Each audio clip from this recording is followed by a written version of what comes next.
All right, so we're looking at the next aspect of empowering people. Now, this is what is known as a reproductive health education. Reproductive health education. So, for this reproductive health education, you just have to do it. You are trying to equip people. Okay, let me just explain it. You are trying to transmit this education from healthcare providers to the normal people. Okay, at least the basic education. Do you understand? Because these people, they are the ones that have their own body, so you give them the basic education that at least they can be able to take care of this body they have. This will reduce the burden on the healthcare system.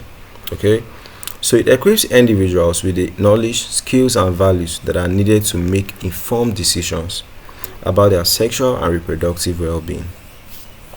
So it's a cornerstone of public health, gender equity, youth empowerment. All right. So why does this reproductive health education even matter in the first place? It reduces unintended pregnancies. So you can educate people on contraceptives, so that even if they have sex, it will prevent them giving birth to children that they can't take care of. This will reduce criminality in the environment.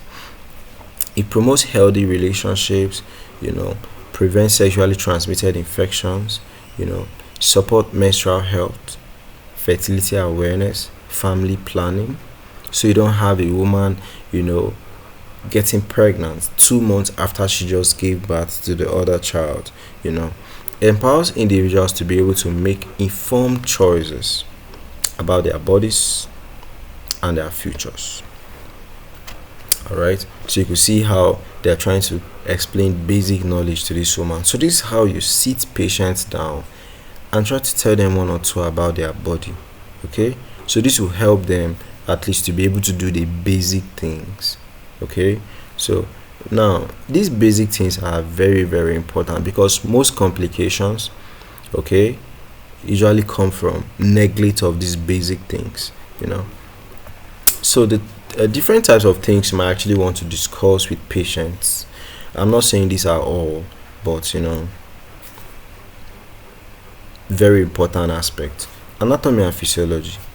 At least you give them one or two insights of their genitals and all.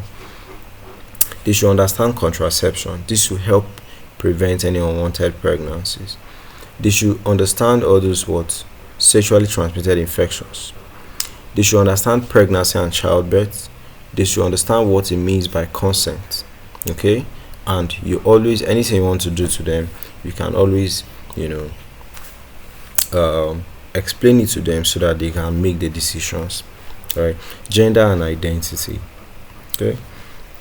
So World Health Organization and UNESCO, they advocate for comprehensive sexuality education.